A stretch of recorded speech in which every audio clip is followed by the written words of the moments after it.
Good morning students. आज हम lesson number 7 start करेंगे।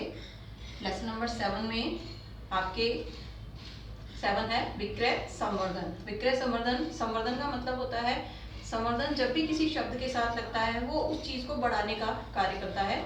यहाँ ये विक्रय के साथ लगा हुआ है यानी विक्रय संवर्धन, तो ये बिक्री को बढ़ाने से संबंधित कार्य कर रहा है। तो बिक्री से बढ़ाने से संबंधित जो कंपनियां कार्य करती हैं वो कार्य जो है वो विक्रय संवर्धन कहलाता है। तो सबसे पहले हम अर्थ देखेंगे विक्रय संवर्धन का। विक्रय संवर्धन का अर्थ है विक्रय संवर्धन में केवल वे ही क्रियाएं सम्मिलित की जाती हैं जो फर्म की बिक्री को बढ़ावा देने के लिए कम अवधि के प्रोत्साहन के लिए की जाती हैं। ये विक्रय प्रयास अनियमित होते हैं, यानी विक्रय संवर्धन एक ऐसी क्रिया है जो केवल बिक्री की कम अवधि में बिक्री को ज्यादा से ज्यादा बढ़ाने के लिए प्रयास किया जाता है। और ये प्रयास जो होते हैं ये अनियमित होते हैं। अनियमित का मतलब है कंपनी जो है रोजाना ये कार्य नहीं करती कि रोजाना वो बिक्री बढ़ाने से संबंधित कार्य करे, वो ये कार्य कभी कभी करती है जिसको हम विक्रय संवर्धन कहते हैं। इसका महत्व देखेंगे। महत्व में पहला पॉइंट है विज्ञापन और वैयक्तिक विक्रय की प्रभावशीलता में वृद्धि। यानी विज्ञापन जो होता है वो रेगुलर आता है, यानी कंपनियां अपनी किसी भी वस्तु का विज्ञापन लगातार प्रसारित करती रहती हैं जिससे उपभोक्ता को उन वस्तुओं के बारे में जानकारी हो जाए। और विक्रय वैयक्तिक विक्रय का मतलब होता है पर्सनल घर घर जाकर के चीजों को बेचना। तो ये प्रयास जो होते हैं ये कंपनी के लगातार चलते रहते हैं। तो ये जो विक्रय संवर्धन है ये विज्ञापन और वैयक्तिक विक्रय जो है इसकी प्रभावशीलता में और वृद्धि कर देता है। यानी कम समय में इसके अतिरिक्त जो बिक्री बढ़ाने के लिए प्रयास किए जाते हैं वो विज्ञापन और वैयक्तिक विक्रय की जो क्रिया है उसको और अधिक प्रभावशाली बना देता है। सेकंड है विक्रय में वृद्धि। नेचुरल है विक्रय संवर्धन की जो क्रियाएं हैं वो बिक्री को बढ़ाने के लिए ही की जा रही हैं। इसके बाद थर्ड है प्रतिस्पर्धा पर विजय प्राप्त करना। आज अगर हम ये देखें तो मार्केट में जो कंपटीशन है, प्रतिस्पर्धा है, वो विभिन्न कंपनियों के बीच में बहुत ज्यादा बढ़ गई है। इसलिए आज ज्यादातर कंपनियां जो होती हैं वो कंपटीशन पर सक्सेस पाने के लिए या कंपटीशन पर विजय प्राप्त करने के लिए विक्रय संवर्धन का सहारा लेती हैं। इसके बाद है ख्याति में वृद्धि। नेचुरल है किसी भी कंपनी की अगर बिक्री में वृद्धि होती है यानी उसकी अगर बिक्री बढ़ती है तो उसकी गुडविल अपने आप बढ़ने लग जाती है, यानी ख्याति में वृद्धि अपने आप हो जाती है। इसके बाद जो फिफ्थ पॉइंट है वो है उपभोक्ताओं के ज्ञान और विश्वास में वृद्धि। जब समय समय पर कंपनी के द्वारा विज्ञापन दिए जाते हैं, विक्रय संवर्धन से संबंधित क्रियाएं की जाती हैं, तो जो उपभोक्ता होता है वो कंपनी के द्वारा निर्मित चीजों के बारे में ज्ञान प्राप्त करता है, यानी उसको जानकारी हो जाती है और उसको विश्वास होने लगता है कि जिन भी कंपनी के द्वारा जिन भी वस्तुओं का निर्माण किया जा रहा है वो अच्छी क्वालिटी की वस्तुएं हैं, तो उसके विश्वास में भी वृद्धि होती है।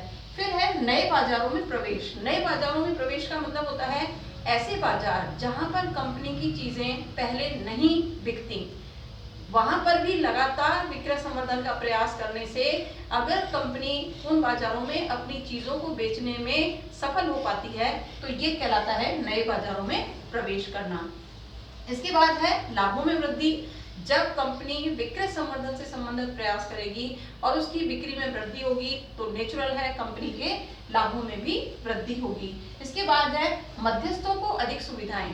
बिजनेस में या व्यापार में मध्यस्थ कौन होते हैं? मध्यस्थ होते हैं कंपनियां किसी भी चीज का निर्माण करती हैं लेकिन उन निर्माण को बाजारों तक पहुंचाने के लिए जो मध्यस्थ काम में लिए जाते हैं वो कहलाते हैं व्यापारिक मध्यस्थ, यानी थोक व्यापारी और फुटकर व्यापारी। कभी कभी ये कार्य एजेंट के रूप में भी हो सकते हैं। तो ये जो मध्यस्थ हैं, अगर कंपनियां अपनी चीज को बिक्री को बढ़ाना चाहती हैं तो वो जो ये मध्यस्थ हैं थोक व्यापारी, फुटकर व्यापारी या एजेंट, इनको और अधिक सुविधाएं देती हैं जिससे कि ये कंपनी की चीज को ज्यादा से ज्यादा बेचने का प्रयास करें। इसके बाद है जीवन स्तर में सुधार। क्योंकि जो कंपनियां होती हैं वो नई नई चीजें मार्केट में लाती हैं, अधिक अच्छी क्वालिटी की चीजें मार्केट में लाती हैं। इससे क्या होता है व्यक्ति जो है उन चीजों का उपयोग करता है और जब वो बढ़िया क्वालिटी की चीजों का उपयोग करने लग जाता है तो उसके जीवन स्तर में भी सुधार होता है, यानी उसका जीवन स्तर ऊपर उठने लगता है। अब हम देखेंगे, ये तो थे महत्व। अब हम देखेंगे विक्रय संवर्धन की विधियां कौन सी हैं, यानी कंपनी अपनी बिक्री को बढ़ाने के लिए जो विधियां काम में लाती है वो विधियां कौन कौन सी हैं।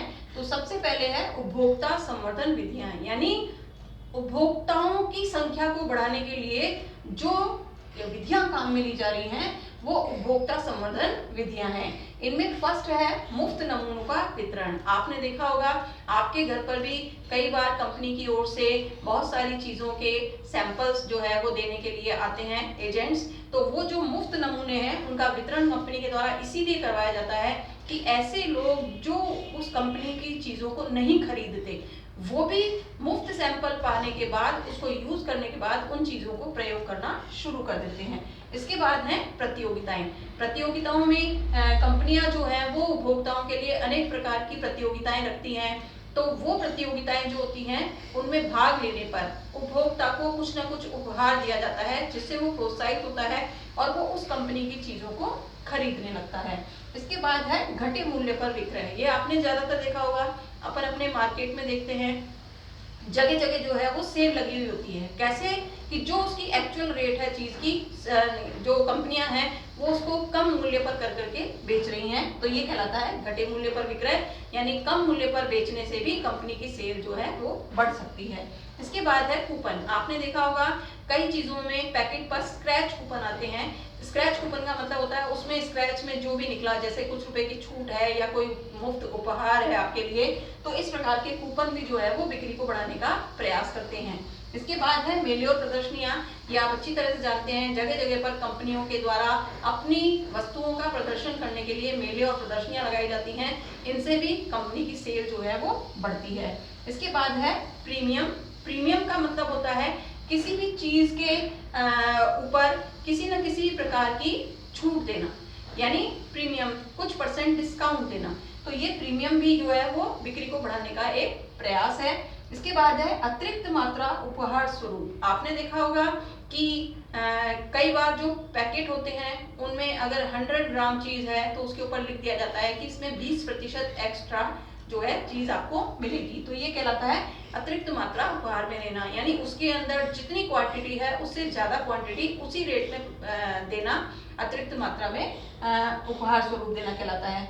फिर है आपके क्रियात्मक प्रदर्शन। क्रियात्मक प्रदर्शन का मतलब होता है कि जब किसी चीज की, जैसे इससे संबंधित अगर हम ये देखें तो देखें इलेक्ट्रॉनिक आइटम जो होते हैं, जैसे हम कहें फ्रीज है, टेलीविजन है, माइक्रोवेव है, ये चीजें ऐसी हैं जिनको चलाना हर किसी को नहीं आता। तो ये क्रियात्मक प्रदर्शन यानी मेले और प्रदर्शनियों में उनको डिस्प्ले किया जाता है, रखा जाता है और जितने भी ग्राहक वहां आते हैं उनको उस चीज को प्रदर्शन करके दिखाया जाता है कि ये किस प्रकार से इन चीजों को चलाया जा रहा है। तो जब व्यक्ति वहां पर खड़े होकर के देखता है तो हो सकता है कि उसके मन में ये प्रयास हो जाए कि इस चीज को खरीद लिया जाए। तो ये कहलाता है क्रियात्मक प्रदर्शन।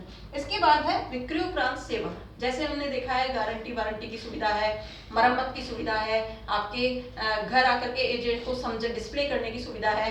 ये जो सुविधाएं हैं ये विक्रय उपरांत सेवाएं कहलाती हैं। ये विक्रय उपरांत सेवाएं ज्यादातर जो है वो इलेक्ट्रॉनिक आइटम वगैरह के साथ जो है उपलब्ध की जाती हैं। इसके बाद है पैकेजिंग। कंपनियां ग्राहक को आकर्षित करने के लिए समय समय पर वस्तु की पैकिंग को और ज्यादा लुभावना बनाती रहती हैं, जिससे कि व्यक्ति जो है उस पैकिंग को देख करके आकर्षित हो और उस चीज को खरीदने के लिए तैयार हो जाए। तो ये तो थी हमारी उपभोक्ताओं को बढ़ाने से संबंधित विधियां कि कंपनियों की चीजों को खरीदने के लिए उपभोक्ताओं की संख्या बढ़े, इसके लिए ये प्रयास किए जाते हैं।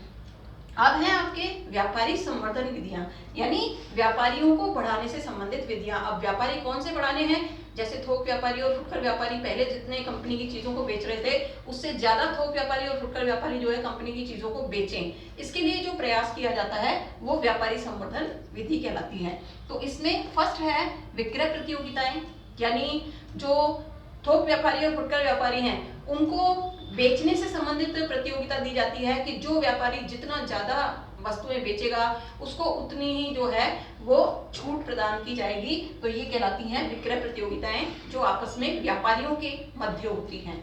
फिर है आपके भत्ते, यानी अनेक प्रकार की छूट प्रदान की जाती है। भत्ते प्रदान किए जाते हैं कौन कौन से, क्रय भत्ता।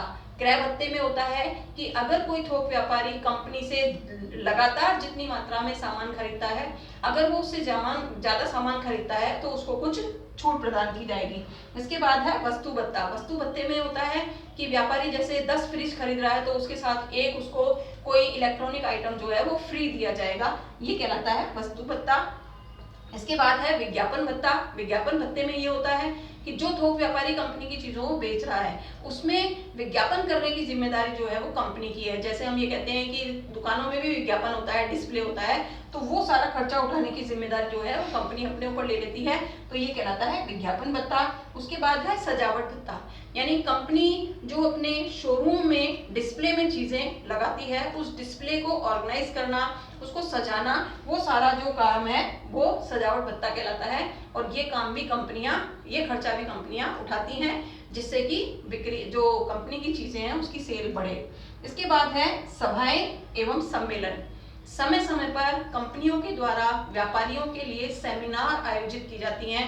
उस सेमिनार में कंपनी से संबंधित चीजों की उनको जानकारी दी जाती है और ज्यादा से ज्यादा बेचने के लिए उनको प्रोत्साहित किया जाता है।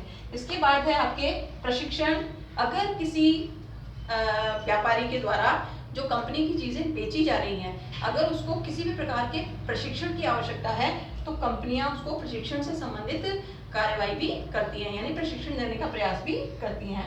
फिर है फैशन शो। ये आप अच्छी तरह से जानते हैं कि ज्यादातर जो ड्रेस डिजाइनर हैं या जो ज्वेलरी डिजाइनर हैं वो अपनी चीजों को डिस्प्ले करने के लिए या उपभोक्ताओं तक पहुंचाने के लिए कुछ जो संस्थाएं होती हैं वो एक फैशन शो आयोजित करती हैं जिसके माध्यम से उन लोगों की चीजों को जो है दिखाया जाता है फैशन शो के माध्यम से और उनकी सेल में वृद्धि होती है।